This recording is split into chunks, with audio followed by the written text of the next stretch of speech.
네, 오늘이 추석입니다. 추석 명절에 가족들이 차례 지내고 식사하고 함께 즐길 수 있는 것이 무엇이 있을까? 오늘은 우리의 전래놀이에 대해서 생각해보는 시간 갖겠습니다. 놀이 연구가이신 한국전래놀이협회 고갑준 협회장님 모셨습니다. 어서 오십시오. 네, 반갑습니다. 네. 요즘은 TV 보거나 또 각자 명절에 모여서 또 각자 자기 스마트폰 보고 있고요. 네, 그렇죠. 옛날에 우리 모여서 한다는 게 사실은 화투하고 우리 놀이를 참 찾고 즐기기가 어렵습니다. 전래놀이 얘기를 할 텐데 전래놀이라 하면 무엇인지 개념정의부터 해주시고요. 우리가 네. 전래놀이를 또 찾고 즐겨야 할 이유가 어디 있는지 말씀해 주십시오. 네, 전래놀이는 이제 크게는 우리가 전통놀이, 민속놀이라는 말을 많이 쓰는데요. 네.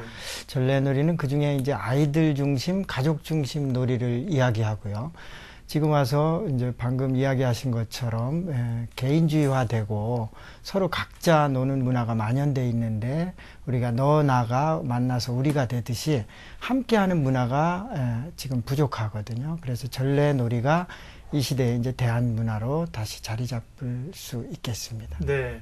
우리의 것을 찾으려는 노력들이 사실은 역사도 그렇고 유적도 많이 있는데 놀이 부분에 있어서는 우리가 그런 데 대해서 중요성이 부각이 되지 않는 것 같습니다. 그러면 지금 말씀하신 전래놀이, 전통놀이, 민속놀이 쓰기는 많이 쓰는데요. 이 개념 차이가 좀 있습니까? 그 전통놀이는 이제 포괄적이고요. 네. 원형 그대로 이어져 오는 것들을 다 종합적으로 이야기할 수 있는데 네. 그 놀이가 갖는 이제 일상성이라든가를 볼 때는 우리가 차전놀이 줄다리기를 생활 속에서 즐길 수 없잖아요. 네네. 이제 이런 명절의 행사성으로 하게 되고 근데 특히 전래놀이는 일상성이 확보가 되거든요. 네. 이제 평상시에 즐길 수 있는 고무줄 공기, 딱지치기, 제기차기, 실뜨기 놀이, 자치기 놀이 지금 할 수 있는 것들을 생활 속에서 할 수 있는 것들을 이야기할 수 있습니다. 그렇군요. 네, 그러니까 말씀하신 강강술래, 대규모 줄다리기 이런 걸 우리가 민속놀이라고 하고요. 어떻게 보면 공동체가 그렇죠. 함께하는 마을과 공동체가 묶여서 내려오는 거고. 그냥 가족들끼리 친구들끼리 모여서 제기차기 하고 투어 던지기 하고 옛날 같으면 이런 것이 전래놀이 훨씬 생활 속에서 할 수 있는 것들이 즐길 수 있는 전래놀이입니다. 그런데 이런 전래놀이가 이전보다 지금 많이 사라졌지 않았습니까? 그렇습니다. 그게 왜 도시화 때문에 그렇습니까? 이 전래놀이가 이렇게 사라지고 있는 이유는 어디 있을까요? 글쎄요, 이제 우리 역사 속의 현대사를 보면 이 경쟁이 화두였고 개발, 발전 이런 게 화두였지 않습니까? 그러다 보니까 이 서양에서 들어온 게임 문화가 많이 확산이 됐거든요. 컴퓨터 게임도 그렇고요. 그러다 보니까 그는 사람을 이제 결과 문화 중심으로 사람을 개별화시키거든요. 근데 우리 전래놀이의 특징은 우리가 같이 모여서 할 수 있고 과정 속에서 단합과 조화, 협동이 자연스럽게 이루어진다는 아주 훌륭한 점이 있습니다. 그래서 그 사회를 지탱시키는 힘이 되고요. 우리가 우리를 끈끈하게 이어주는 힘으로 작용해 왔기 때문에 그게 지금에 와서는 이제 더없이 중요해지고 대한문화로 자리 잡을 수 있는 거죠. 네. 전래놀이의 중요성 또 매력까지 말씀을 함께 해주신 것 같습니다. 그러니까 게임 같은 경우는 혼자 하거나 혹은 둘이 하면서 내가 너를 이겨야 돼 경쟁인데 우리의 전래놀이는 함께하고 또 전통 민속놀이가 이제 공동체성을 회복하는 이런 의미가 맞습니다. 있다는 거죠. 맞습니다. 그런 점에서 중요합니다. 그런데 그런 전래놀이들을 잊어버리고 요즘은 이제 게임 중에서도 스마트폰 게임이나 이런 인터넷 게임 이게 이제 중독 문제로 가고 특별히 어린 자녀들이 그런데 많이 노출돼 있어요. 그런 거를 보시면 놀이 전문가로서 상당히 좀 안타까우시겠어요?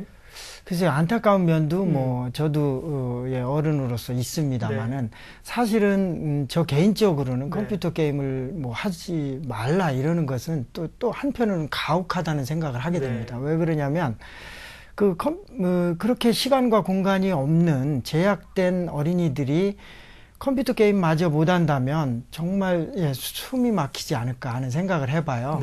그러니까 그런 여유가 있는 그 시간과 공간을 주어지고서 자기 개인의 자아 발달을 시킬 수 있는 그런 시간을 주지 않는 범위 내에서는 그나마라도 컴퓨터 게임이 나를 위안시켜주는 또 여가 문화인데 네. 그것마저 못하게 하는 건 좀 어렵고 궁극적으로는 정말 시간과 공간을 좀 줄 필요가 있습니다. 네. 그 놀이가 갖는 특성은 뭐 두 번 강조해도 뭐 손색이 없습니다만은 놀이를 통해서 인성과 사회성을 기르는 수밖에 없거든요. 네. 우리는 정말 이 점은 어른들이 한 번 더 좀 짚어보고 생각을 해보셨으면 좋겠습니다. 네, 말씀하시는데 배우는 점이 컸습니다. 우리 전통놀이, 우리 전래놀이가 중요하고 이걸 찾아야 되지. 컴퓨터 게임 중독 심각한 문제가 있다 이렇게 말씀하실 줄 알았는데 그것도 아이들에게 사실 지금 줄 수 있는 출구 중에 하나고 또 포괄적으로 놀이를 하면서 성장할 수 있는 환경을 어른들이 만들어줘야 된다 이런 말씀들 하셨습니다. 그러면 구체적으로 우리가 이제 전래놀이가 어떤 게 있었고 어떤 게 또 사라져가고 어떤 걸 좀 되찾아야 되는지 보겠습니다. 전래놀이라고 이제 앞서 이제 전래놀이 또 이제 민속놀이가 있었지 않습니까? 민속놀이는 큰 어떤 행사 차원의 뭐 자전놀이, 뭐 고수놀이 이런 거였고요. 전래놀이라고 할 수 있는 건 그럼 어떤 게 있을까요? 전래놀이는 뭐 우리가 방금 전에 말씀드렸다시피 고무줄 공기, 실뜨기, 제기차기, 딱지치기 뭐 술래잡기 종류도 무지무지 많고요. 뭐 고누놀이, 쌍육놀이, 칠겨놀이 이런 뭐 윷놀이 이런 것도 다 들어가는 거죠. 그렇죠. 같이 들어갑니다. 그런 일상에서 즐길 수 있는 놀이는 모두가 됐고요. 우리가 쉽게 보면 그 전에 골목에서 행하지던 놀이는 다 전래놀이라고 봐도 무방합니다. 그러니까 사진에서 보면 아이들 그 왜 돌 이렇게 돌을 싸놓고 발로 차가지고 저도 어릴 때 했는데 이제 뭔지 그 잊어버렸어요. 공기 요즘 공기 하는 애들도 찾기 힘들어요. 지금은 이제 초등학교에서도 많이 이런 혁신학교들이 많이 늘어나고 해서 이거를 이제 수업 시간을 할애해서 이 전래놀이를 많이 하고 있습니다. 오히려 옛날하고 좀 달라진 것들이 뭐 고누놀이를 이제 공기놀이, 고무줄놀이를 남자아이들이 좋아하고 뭐 여자아이들이 뭐 말뚝박기를 한달지 이런 현상도 좀 나타나고 그렇습니다. 근데요, 회장님, 우리가 민속놀이 같은 경우는 지역별로 좀 지역 특색을 반영하면서 많이 이제 행해지는 경우가 있거든요. 지자체에서도 그런 걸 이제 발굴하고. 전래놀이는 다 비슷비슷할 것 같은데 지역 차이가 좀 있습니까? 그러니까 이제 전래놀이는, 민속놀이는 좀 지역별로 다르기도 한데요. 전래놀이는 이제 규칙이 다르다고 봐야 됩니다. 규칙. 놀이의 형태는 비슷한데 지역마다 또는 그 놀이를 즐기는 나이대의 아이들이 난이도에 따라서 숙련도에 따라서 규칙이 조금 다양하다고 보는 게 더 정확한 표현일 수 있습니다. 그러면 이 전래놀이라고 하는 것들은 우리 생활 속에서 이렇게 사실은 뭐 인간이 놀이로 사실 시작하지 않습니까? 그리고 또 이제 놀이와 노동 뭐 이런 것들이 다 얽혀지는 건데 지금 말씀하신 일상 속의 전래놀이는 언제부터 생겨나서 이렇게 좀 발전을 했을까요? 놀이라고 하면 사실은 인류의 탄생과 함께 했다고 봐도 되고요. 우리 일과 놀이 이런 연관성을 뭐 견주어서 본다면 사람이 놀이를 하면서 그 일이 진행이 됐고 일을 하면서 놀이가 되고 그러잖아요. 그러니까 잘 놀아야 일도 잘할 수 있고 일도 잘하는 사람이 놀이도 잘하고 이게 이제 연관성으로 하나로 보는 눈이 우리가 이제 있었는데 현대에 오면서 이걸 이제 개별로 보는 거죠. 놀이는 놀이고 일은 일인 것처럼 이렇게 이분법적으로 보는 사고가 만연된 거죠. 근데 다시 우리가 이걸 하나로 보는 우리 선조들의 문화유산이면서도 이런 뜻을 좀 이어갈 필요가 있다고 봅니다. 말씀하신 것처럼 우리의 전래놀이라는 것들은 혼자 하는 것보다도 함께 하면서 공동체성을 키우고 상대를 알아가고 이러다 보니까 일제강점기에 이런 것들이 많이 사라졌다고 들었습니다. 아무래도 일제에서는 이런 거 좋아하지 않았겠죠. 일제 당국에서는. 사라진 전래놀이들은 어떤 게 있나요?